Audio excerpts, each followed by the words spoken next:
ve nada. Vamos. A ver, ahora vamos a ver. Un minuto.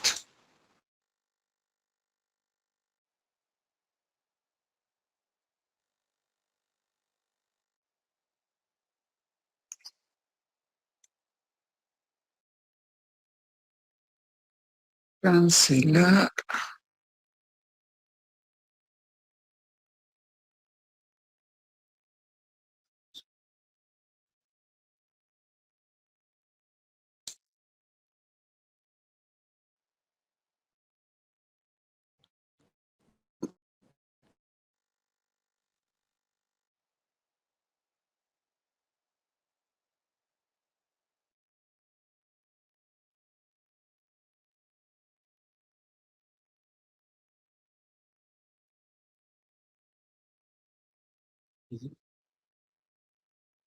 Uno de los grupos puede ver o ambos. No, doctor, no se ve nada. No, doctor. El otro grupo ve o no ve nada. El B no ve nada, doctor. Grupo A. El grupo A pueden ver, no pueden ver. Oh, muy bien. Vamos con el grupo B. ¿Ya pueden ver? Ahora sí, doctor. Sí. Perfecto. Bien. No voy a presentar en presentación, sino en diseño, para que así no haya problemas en sus equipos. A veces se congela la imagen y es debido a que no en todos los dispositivos tienen una misma tarjeta graficadora. A ver dónde quedamos. Pero vamos a esto.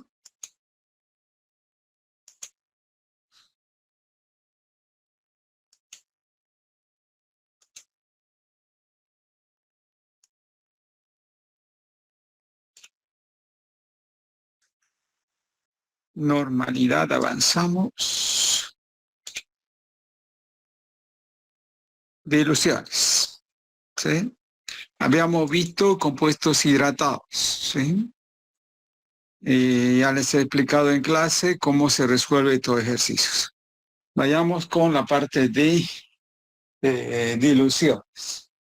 En la parte de diluciones debemos tomar en cuenta que los reactivos se preparan a partir de un stock, ¿sí? A partir de un reactivo que está al estado puro. Entonces, a partir de ahí empezamos a preparar lo que es las diluciones. Para ello debemos de tener en cuenta la siguiente relación matemática, ¿sí? Concentración de partida multiplicado por la variable X, que es la incógnita, el volumen que se va a preparar y esto que es la concentración deseada, ¿sí? Entonces, esta fórmula nos permite poder determinar en qué medida vamos a utilizar una cierta cantidad del stock para obtener esta concentración deseada. Esta es la fórmula original de la relación matemática denominada análisis dimensional.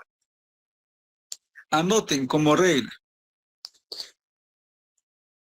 En análisis dimensional, la regla principal es que ambos lados de la ecuación, esta es la ecuación A y esta es la ecuación B, las unidades deben ser iguales. Si aquí es por ciento, aquí es por ciento. Si aquí es molar, aquí es molar. Si aquí es normal, aquí es normal. Es decir, que es una de las condiciones para que funcione bien la fórmula de análisis dimensional. Y esto lo vamos a hacer en el laboratorio cuando entremos a preparación de soluciones, tanto para la preparación de soluciones de extracción de DNA de plantas como de bacterias. Bien, el primer ejercicio que vamos a resolver es aquel ejercicio en el cual existen errores. Y entre los errores está el siguiente: no hay datos, no hay unidades, no hay fórmula, ¿sí? Y aparentemente el resultado está bien, ¿sí? Por lo tanto, si en el examen hacen esto, no está bien, ¿sí? Tendríamos que colocarle nomás una X que no corresponde a este tipo de resolución. Veamos aquí. Aquí. Aquí ya tenemos ya el ejercicio resuelto de una manera que sí cumple con todos los requisitos, ¿sí? Y vamos a ir analizando si efectivamente cumple con todos los requisitos. Lo primero que hacemos es verificar si están los datos, ¿sí? Y si están los datos, entonces ya podemos verificar qué datos tenemos, ¿sí? Bien. Entre los datos tenemos lo siguiente, ¿sí? Tenemos datos que están relacionados con la concentración, ¿sí? Entonces debemos verificar su concentración, ¿sí? Aquí tenemos un submúltiplo que corresponde a milimolar. Y cuando es un submúltiplo a milimolar, debemos transformarlo a molar, ¿sí? Lo cual significa, si aquí tenemos una conversión, 1 molar equivale a 1000 milimolar, esto se va con esto y tenemos 0,04 molar. ¿Sí? Por lo tanto, ya nuestra concentración deseada está en 0,04 molar. La concentración de partida será 0,2. Entonces debemos tomar en cuenta aquí en los datos qué datos vamos a colocar en la fórmula. ¿Sí? El volumen 50 ml y la fórmula. Entonces ustedes en el examen sí o sí deberán de escribir los datos, ¿sí? Y luego la fórmula. Una vez que está la fórmula, reemplazamos los datos. Concentración de partida, 0,2 molar. La X, la variable, la incógnita, el volumen, 50 mililitros, ¿sí? Es igual a la concentración deseada. Y la concentración deseada no es 40 milimolar, es 0,04 molar, porque ya habíamos convertido, ¿sí?, en la unidad de molar, ¿sí? Por lo tanto, ambos lados de la ecuación está en molar. Una vez que hemos reemplazado en la fórmula, molar con molar se nos va y nos quedamos con mililitros. Por lo tanto, la X es igual a 10 mililitros, ¿sí? Interpretación. Encerramos en un recuadro 10 mililitros de acetato de potasio. Esta es la cantidad que vamos a tomar del stock para luego aforar a 50 mililitros. Bien. Veamos otro ejemplo. ¿Sí? En este ejemplo tenemos lo siguiente. En este ejemplo analizamos lo que es la preparación del sulfato de calcio 60 milimolar, un volumen de 50 ml. Cuando ustedes lean en el enunciado a partir de, significa que estamos en diluciones y debemos utilizar análisis dimensional. Sulfato de calcio 4 normal. Por lo tanto, aquí debemos convertir. Este milimolar convertimos a molar, ¿sí? 1 molar igual a 1000 milimolar. Esto con esto se va y tenemos 0,06 molar. Luego hay una fórmula que nos va a permitir convertir esta normalidad a molaridad. La normalidad es igual al número de equivalentes por la molaridad.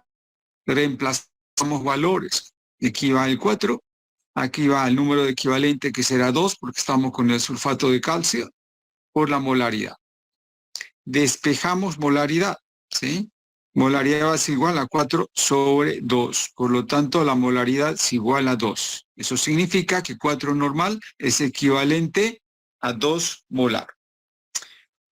Escribimos la fórmula y reemplazamos los valores. Despejamos la X, anulamos las unidades iguales y la X es 1.5 mililitros. Interpretación, 1,5 mililitros de sulfato de calcio.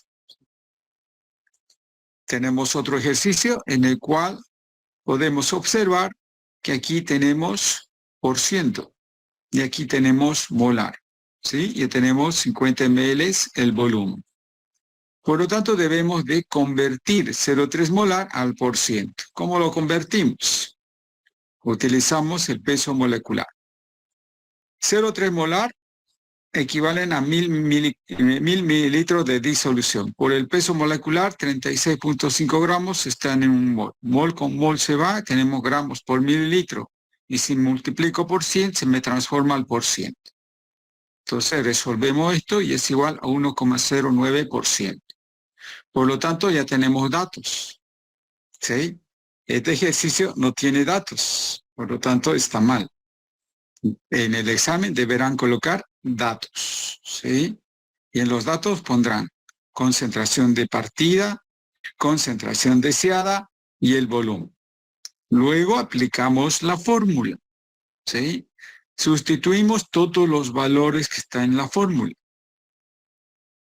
Despejamos X y nos da 2,7 mililitros. Y colocamos la interpretación de forma correcta, ¿sí?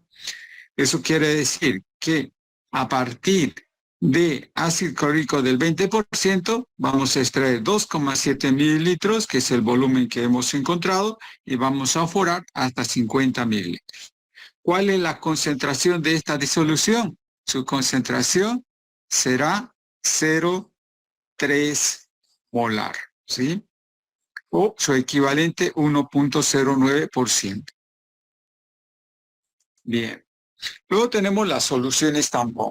Las soluciones tampón son aquellas soluciones en las cuales se utiliza en el laboratorio con la finalidad de evitar el cambio brusco de pH, ¿sí?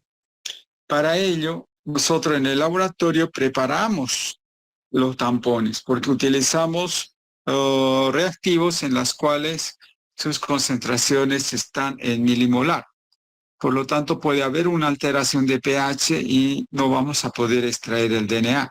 Por lo tanto, es necesario utilizar un tampón. Los tampones también se utilizan para la técnica de la electroforesis, a una concentración diferente a lo que está aquí.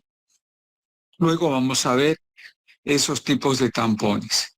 En este caso indica preparar tampón acetato de sódico ácido acético, una concentración 0,1 molar, un pH de 5, un pK de 4.75, un volumen de 500 mililitros. En esta clase de tampones es necesario conocer el pK y el pH a la cual vamos a preparar. También es necesario conocer el peso molecular de la sal ácida y de la sal básica. Entonces tenemos los dos datos.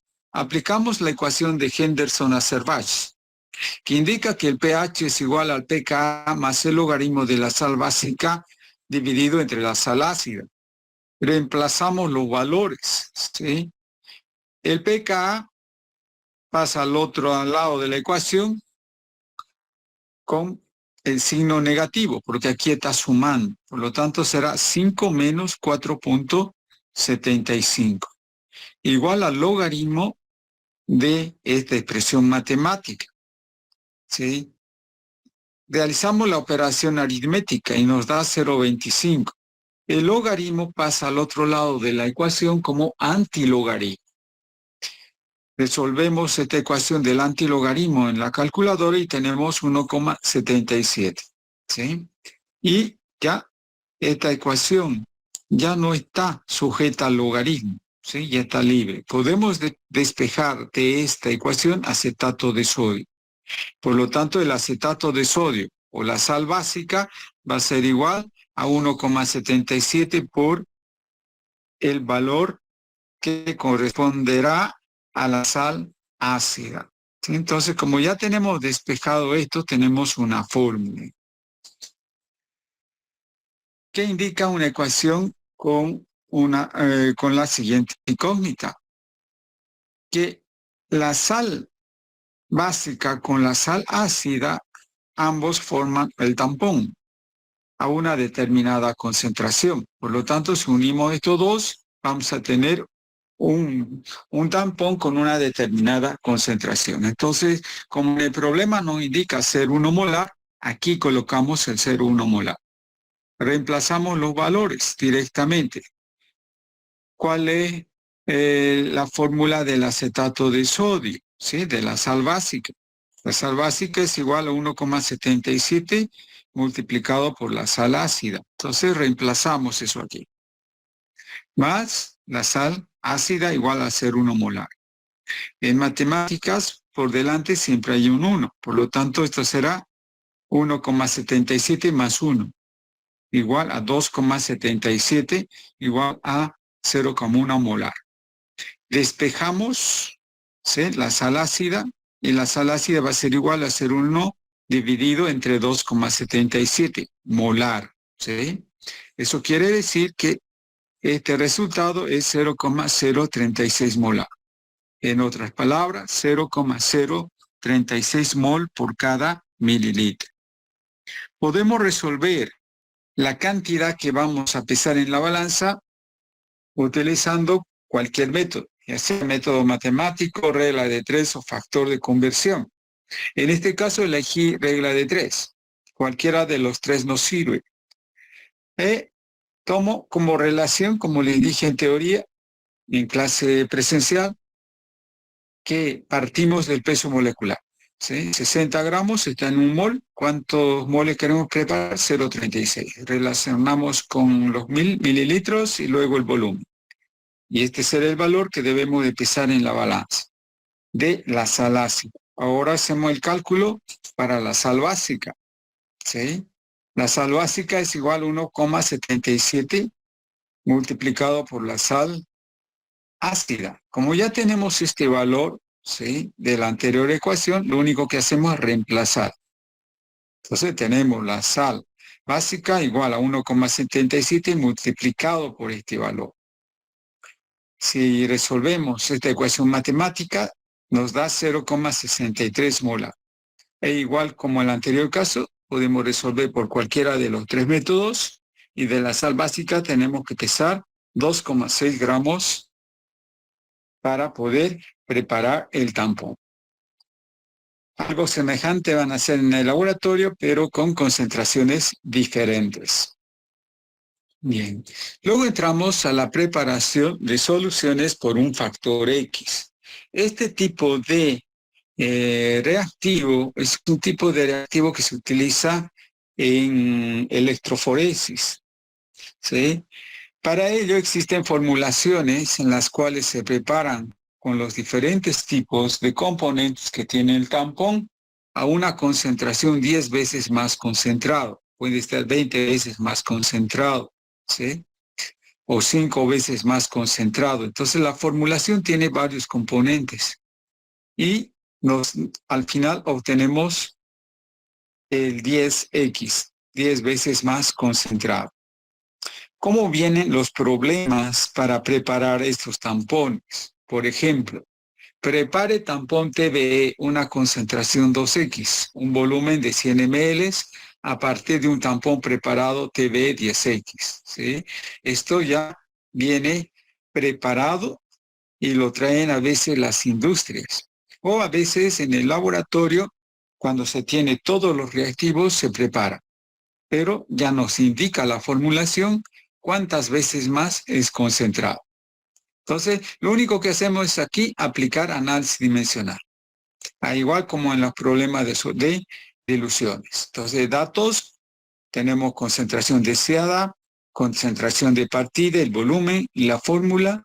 Reemplazamos los datos, eliminamos aquellos elementos que son comunes y tenemos el valor de la X, que es igual a 20. Interpretación, debemos de tomar 20 ml de TB10X para aforar hasta un volumen de 100 mililitros y su concentración será TBE2X.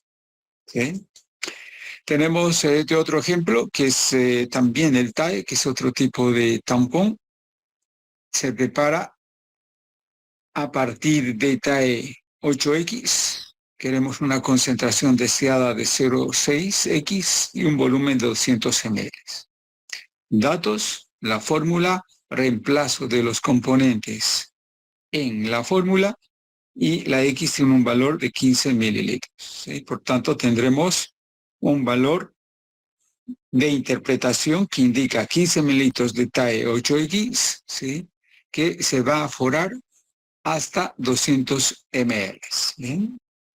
Con esto terminamos la parte de anexos de la guía. ¿Sí? Por lo tanto, supuestamente el viernes de la siguiente semana deberían de entregar ya los 50 ejercicios. ¿Sí? Pero como hay el problema dejar de compartir. La influenza.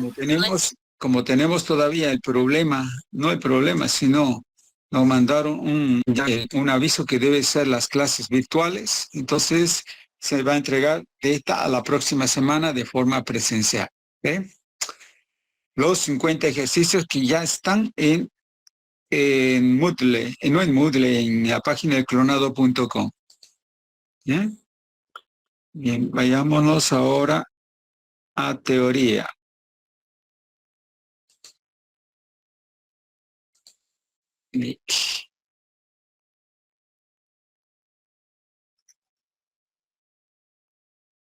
No, porque viernes.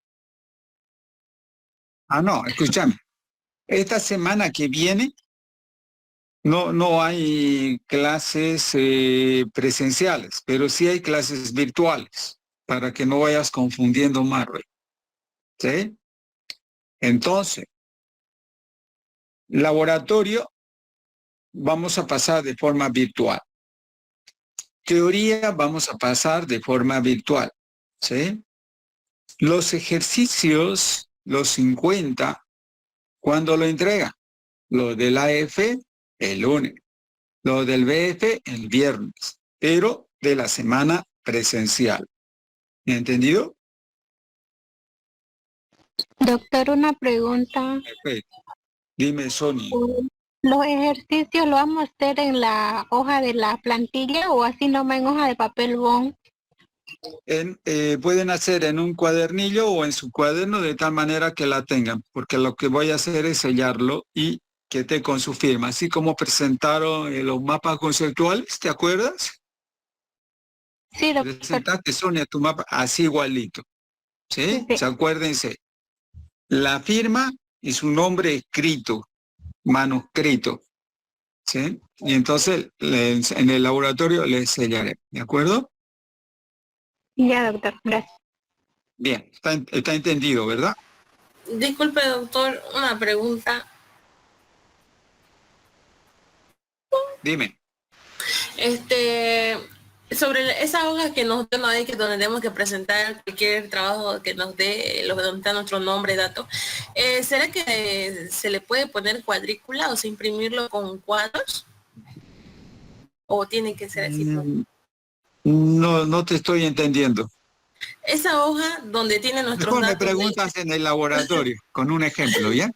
Ya, Listo, doctor, vamos a empezar la clase ahora de proteínas. Lo que avancé con el otro grupo.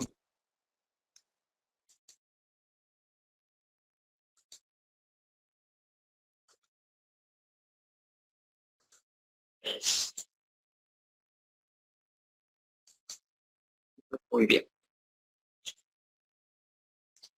Bien, pueden ver en sus diapositivas, en sus dispositivos las diapositivas en ambos grupos. Muy bien. Sí, doctor. Vamos a avanzar el tema ya de proteína de membrana. ¿Sí? Vayan estudiando porque avanzamos 2 temas más a lo mucho y van a dar ya su primer examen. ¿Sí? Lo cual significa que ya estamos cerca del primer parcial. ¿Sí? De hecho que vamos a ser los primeros en dar el parcial. Entonces, las proteínas de membrana partimos del concepto de qué es proteína. ¿Bien? Proteína viene a ser un polímero que está unido por enlaces peptídicos de aminoácidos, ¿sí?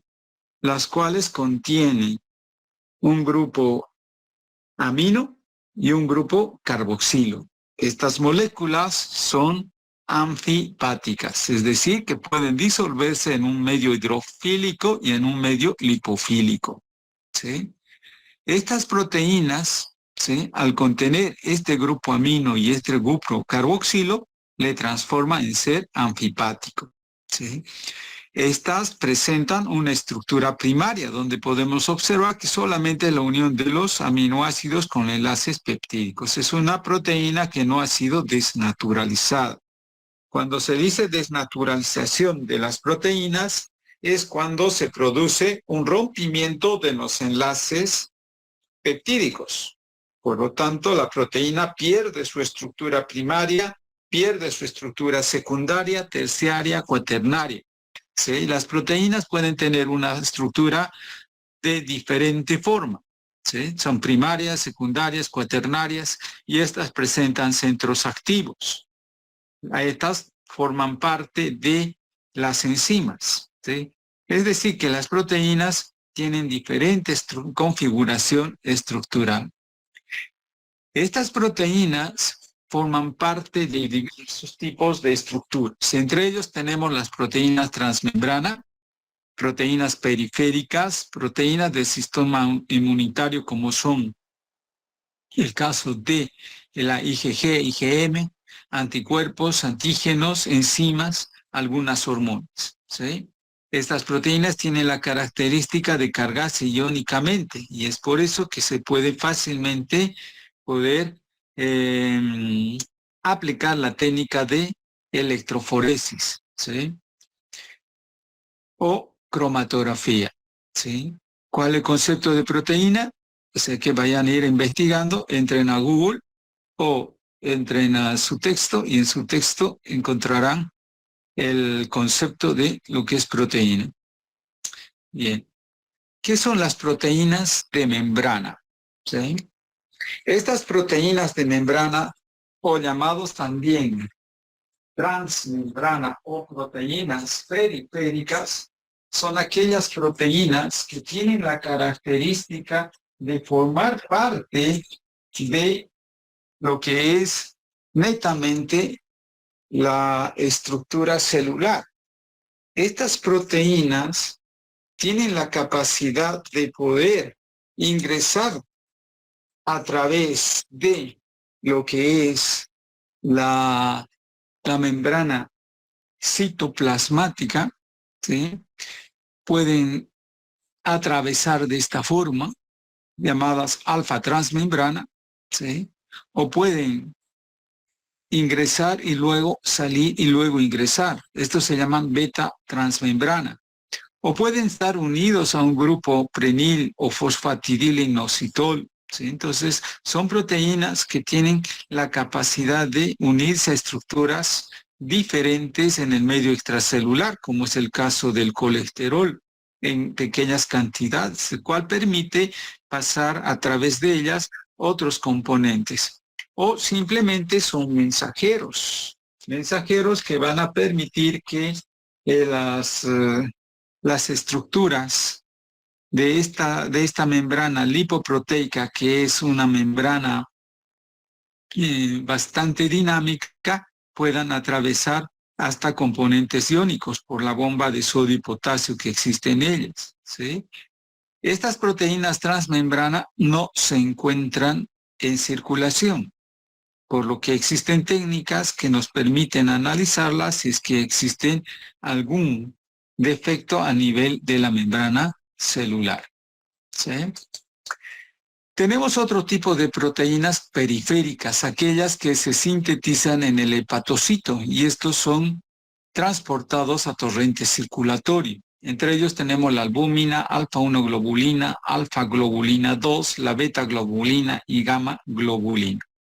Esto es un perfil normal cuando analizamos las proteínas, donde todos se encuentran en concentraciones adecuadas y normales. Pero cuando todas se alteran y su concentración está elevada, se llama hemoconcentración. Cuando están todas en menor concentración, hemodilución.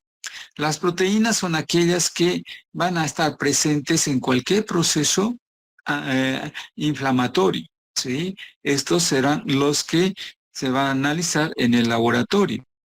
Pero también pueden haber casos en los cuales uno de los componentes puede estar elevado, como la gamma globulina, por ejemplo, aquí. Y esto ya es un proceso genético, ¿sí? Un proceso en el cual no hay la actividad enzimática y el gen empieza a producir en mayor cantidad, es decir, no hay una actividad genética que la esté desactivando. Por lo tanto, esto es un proceso ya genético. Y en el laboratorio deberá de comprobarse qué gen es el que está alterado, ¿sí?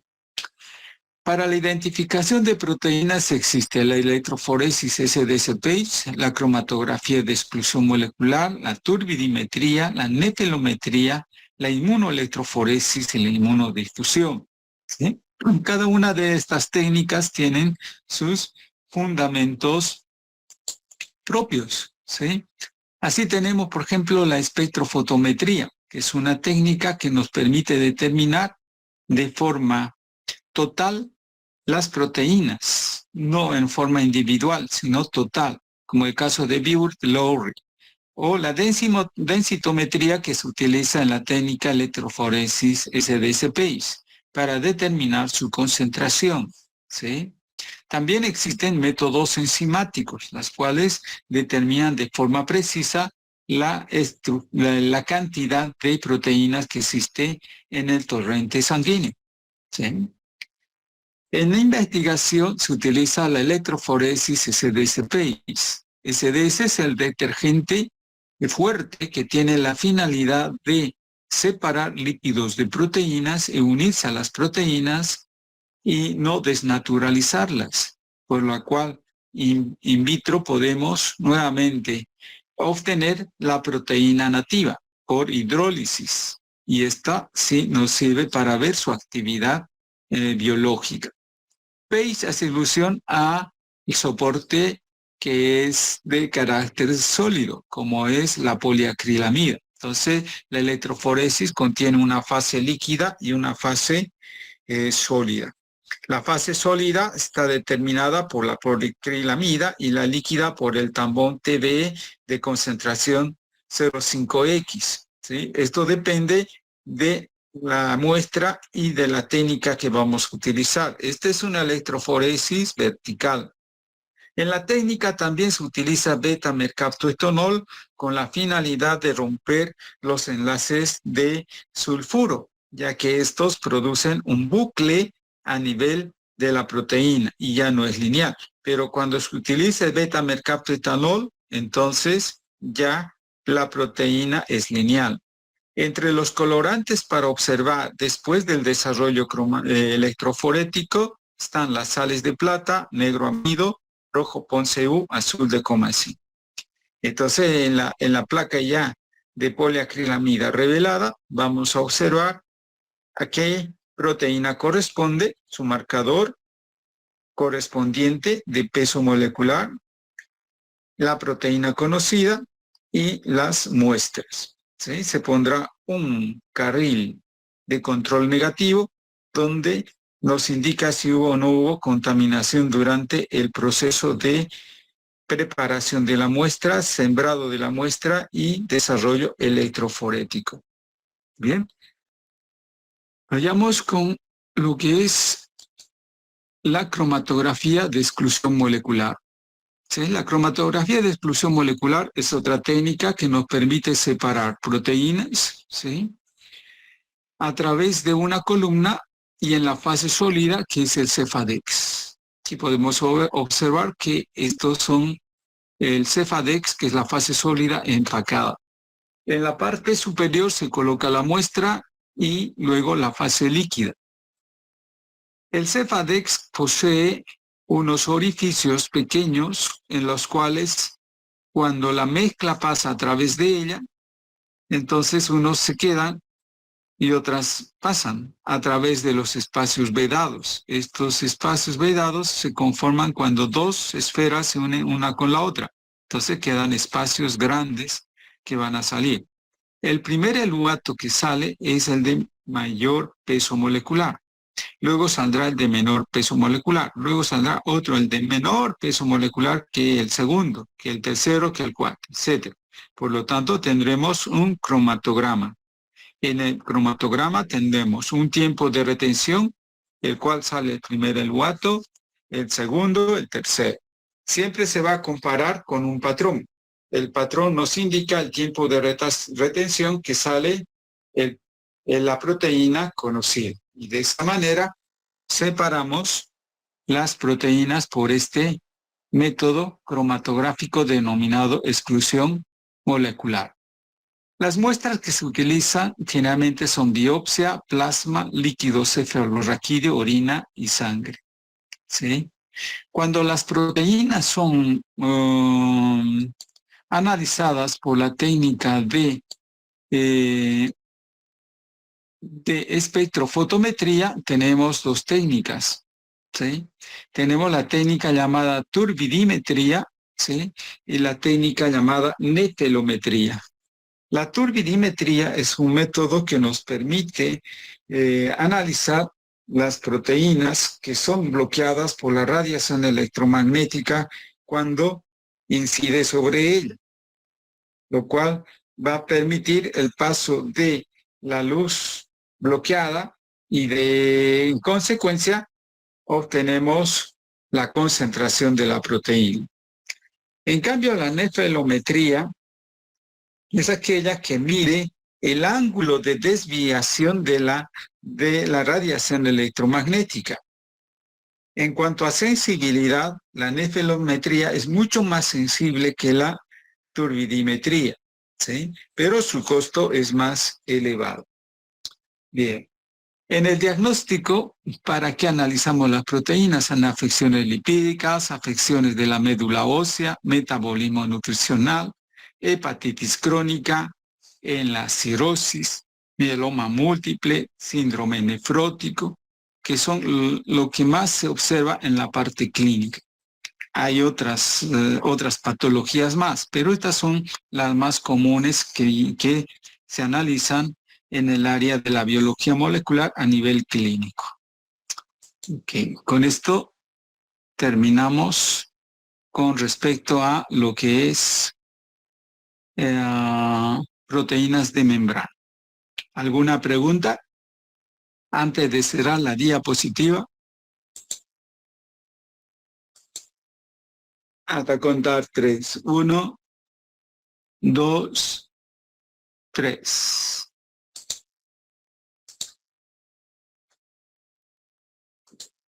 Listo. Bien. Voy a dictarles ahora su cuestionario.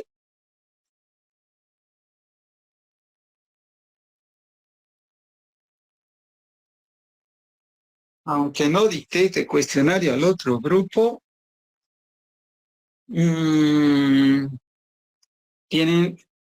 ¿hicieron algo ya de ejercicios o nada? De los No, 50 ejercicios. Nada.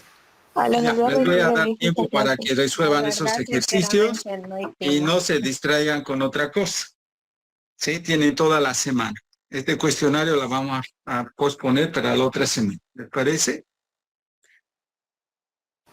Muy bien. Sí. Ok. Entonces, con esto acabamos nuestra clase. Nos vemos el día lunes en el laboratorio, los del día AF.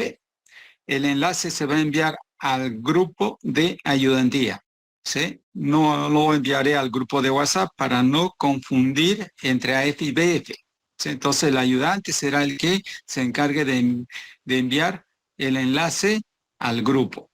Les sugiero que se unan al grupo de Keila, ¿no? Con Keila está el grupo ahí. El BF con Keila también. Entonces, Keila debe tener grupo de WhatsApp de AF y BF, separados, no los dos juntos.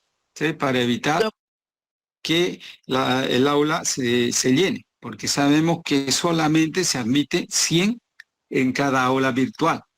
¿Sí? Por encima de 100 ya no es permitido, ¿no? Sobre todo en lo gratuito. Bien. Bien, ¿alguna consulta o pregunta que tengan? Doctor, yo quiero preguntarle algo, no le entendí muy bien porque se me fue un ratito la señal. El viernes no vamos a pasar clases presenciales, ¿no ve? ¿Va a ser virtual? A ver. Todos hablan a la vez y no se escuchan nada. Jelly, cuentas, ahora sí, dime. Ahora ya te escucho. Después activa a otra persona. Dime.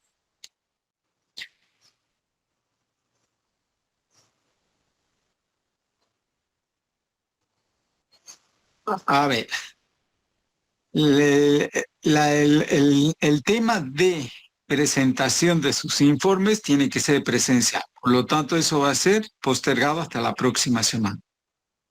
¿Sí? O sea, de aquí, de este lunes al otro lunes, si estamos con el grupo AF. Lo mismo va a ocurrir con el grupo BF, ¿cierto? ¿Ya está claro tu pregunta? ¿Está respondida tu pregunta, Jelly? Listo. Bien, la otra persona, ¿quién hablaba? Yo, doctor. Dígame. Ahora sí se activó. Tapanache, dígame. Doctor, una consultita, estoy confundida. El viernes no vamos a pasar confundida. clases presencial, ¿no ve? Va a ser virtual. Eso es que no le escuché bien porque se fue mi señal. Si entras a la página de clonado.com, ahí tienes escrito. Y lo lees 2 o 3 veces para que lo entiendas. Bien, ¿otra pregunta? Ya, doctor, gracias. Bien, dime.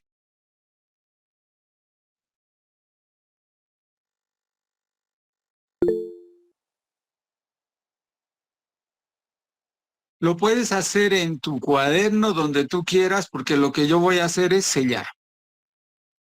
¿Sí? La hojita es para los exámenes cortos más que todo. Porque eso me lo llevo. ¿Ok? Bien. ¿Alguna otra consulta? Sareli, levantaste la mano, dime.